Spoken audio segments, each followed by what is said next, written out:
तो चलिए किस्सा और कहानी शुरू करते हैं यहाँ पर। अगला किस्सा कहता है कि आप डीबीएमएस और आरडीबीएमएस के अंदर एक अंतर है जो यहाँ पर बताने वाले हैं। तो चलिए जल्दी से जल्दी शुरू करते हैं इस डिफरेंस को।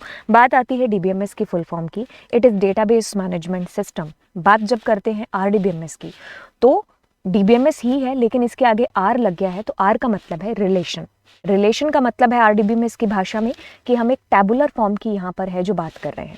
तो यानी कि डीबीएमएस से ही निकली हुई एक टर्म जो कि आरडीबीएमएस है। तो अब बात ये होती है कि जब डीबीएमएस की बात हो रही है तब डीबीएमएस की बात हो रही होती है एक फाइल के तौर पर, एक फाइल सिस्टम के तौर पर। ठीक है, आरडीबीएमएस के अंदर हम जिस स्ट्रक्चर का यूज़ कर रहे हैं, जो स्ट्रक्चर यूज़ होती है वो होती है एक टेबल की स्ट्रक्चर। ठीक है, तो यानी कि हमारे जो सिलेबस के अंदर है, हम डीबीएमएस का कौन सा पोर्शन या कौन सा पार्ट हम लोग यूज़ कर रहे हैं, आरडीबीएमएस। यानी कि हम टेबल के तौर पर अपने डेटा को जो है स्ट्रक्चर्ड वे में टेबल के स्ट्रक्चर के अंदर हम रख रहे होंगे, राइट। तो इसके लिए जो हम सॉफ्टवेयर यूज़ करेंगे वो होगा हमारा MySQL सॉफ्टवेयर। अब डीबीएमएस आरडीबीएमएस, बात होती है डीबीएमएस की, तो इसमें क्या है, डेटा एक फाइल के तौर पर है और डेटा एक टैबुलर फॉर्म के अंदर है, टेबल की फॉर्म में। मतलब रिलेशन का मतलब ही क्या है, टेबल है। कहता है कि डीबीएमएस के अंदर data is generally stored in either hierarchy form. Hierarchy form से मतलब है कि जैसे अगर हम कहें कि एक मेरा ये फोल्डर है, उसके अंदर दूसरा फोल्डर, तीसरा फोल्डर, उसमें 4 और फोल्डर हो गए, फोल्डर पर फोल्डर, आगे के आगे फाइल फाइल फाइल फाइल, है ना। लेकिन यहाँ पर क्या है कि एक प्रॉपर हम एक टेबल की बात कर रहे हैं और टेबल के अंदर हमारे जो है डेटा की एंट्री हो रही है। अब उसमें हम प्राइमरी की, हमारी यूनिक की, ये सारी कीज़ का यूज़ करते हुए हम अपनी टेबल के ऊपर कुछ कंस्ट्रेंट वगैरह भी पुट करके उसको एक more reliable, more accurate table है जो उसको बना सकते हैं। ठीक है, तो जिसके लिए हम इसको बिल्कुल है जो यूज़ कर रहे होंगे, क्योंकि हमारा डेटा किस में होगा, टेबल में होगा। अब उस टेबल के ऊपर हम कंस्ट्रेंट वगैरह लगा करके, कुछ रिस्ट्रिक्शंस लगा करके उस टेबल को एक एक्यूरेट टेबल, एक रिलायबल टेबल है जो बना सकते हैं। लेकिन यहाँ पर क्या हो रहा होगा, हमारे फोल्डर के अंदर फोल्डर में दूसरा फोल्डर, तो यानी कि हायरार्की फॉर्म के अंदर हमारा डेटा है जो हो रहा होगा। लेकिन यहाँ पर एक स्ट्रक्चर प्रॉपर यूज हो रही होगी और वो कौन सी, एट द एंड खत्म होती हुई बात क्या, रिलेशन यानी कि टेबल। तो यहीं से इसका सबसे बड़ा अंतर है जो दोनों का सामने निकल करके आता है।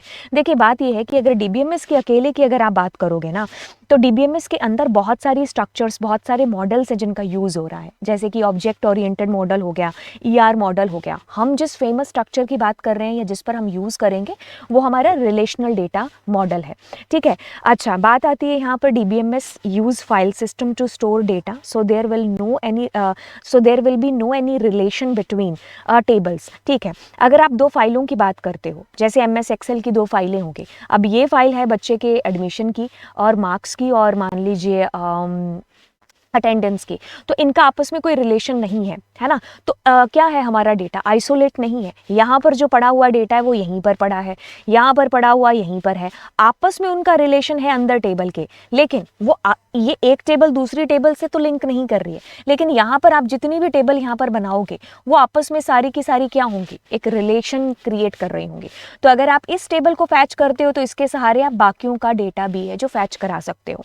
तो वंस एक बार अगर आपने अपनी मेन टेबल में चेंज किया तो वो बाकी सब में जो चेंज है जो हो जाएगा। तो इसमें एक रिलेशनशिप होता है सारी टेबल्स के अंदर जो हमारे लिए चीज़ ईजी बना देता है ना। तो आरडीबीएमएस की बात करेंगे तो डेटा जहाँ स्टोर होता है वो टेबल की फॉर्म में होता है, रिलेशन होता है सारा डेटा जिसका कि आपस में, तो ये हमारे लिए ईजी हो जाएगा इंफॉर्मेशन कम टाइम में जल्दी से जल्दी फैच कर पाना। एक बार चेंज कर दिया तो वो सब जगह चेंज हो जाएगा।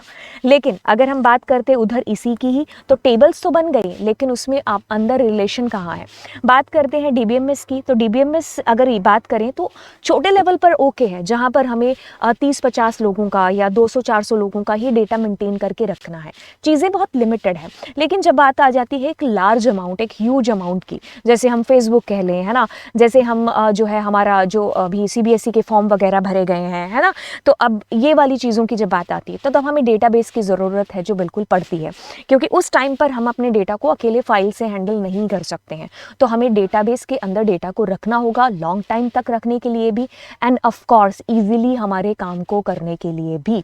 आप एग्जाम्पल ले सकते हो हमारी फ़ोन डायरेक्टरी का, है ना। अगर मैं मान लीजिए इसमें कोई ऐसा फ़ोन नंबर एंटर कर दूं जो पहले से है, तो मुझे आगे से चल के आएगा ना कि आपने पहले से ये फ़ोन नंबर एग्जिस्ट कर रहा है, या तुम उसी को रिप्लेस करना चाहते हो, है ना, या फिर उसी के साथ में एड ऑन करना चाहते हो।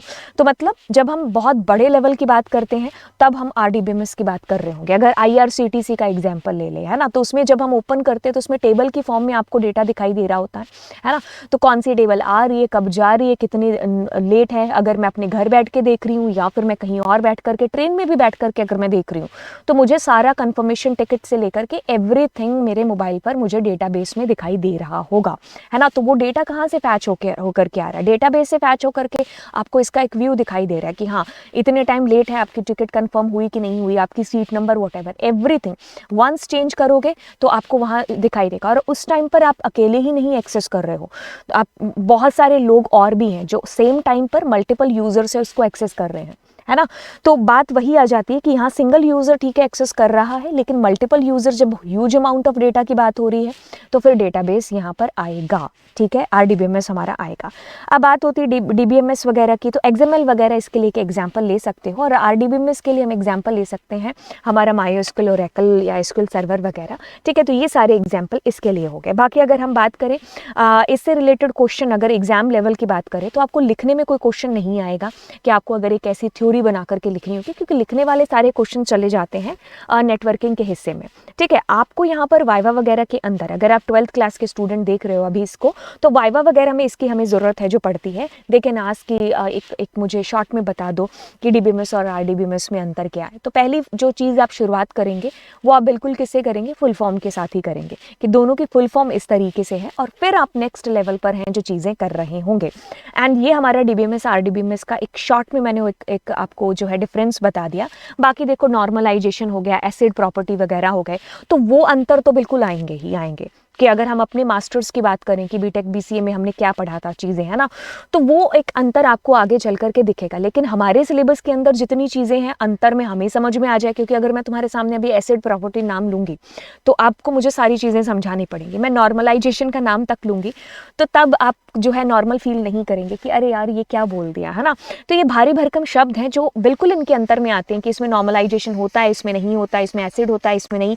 तो ये सारी चीज़ें फ्यूचर में चल करके हमें एक अंतर में और है जो चीज़ें पता चलेंगी। अभी हमने सिर्फ उतना अंतर जाना है जो हमें चीज़ें समझ में आ सकती हैं, ठीक है। तो बात कर ले, अगर मैं नर्सरी के स्टूडेंट को अगर मैं ABCD पढ़ा रही हूँ या मैं उसको सिर्फ एप्पल की स्पेलिंग बता रही हूँ, मुझे पता है कि यहाँ पर एरोप्लेन की स्पेलिंग भी है जो मैं उसको बता सकती हूँ, बट मुझे पता है यहाँ पर ये भी कि नर्सरी के बच्चे को मैं अभी एरोप्लेन की स्पेलिंग नहीं सिखा सकती, उसको फर्स्ट में या सेकंड में या थर्ड में आने दो, तब वो सीखेगा अपने आप से।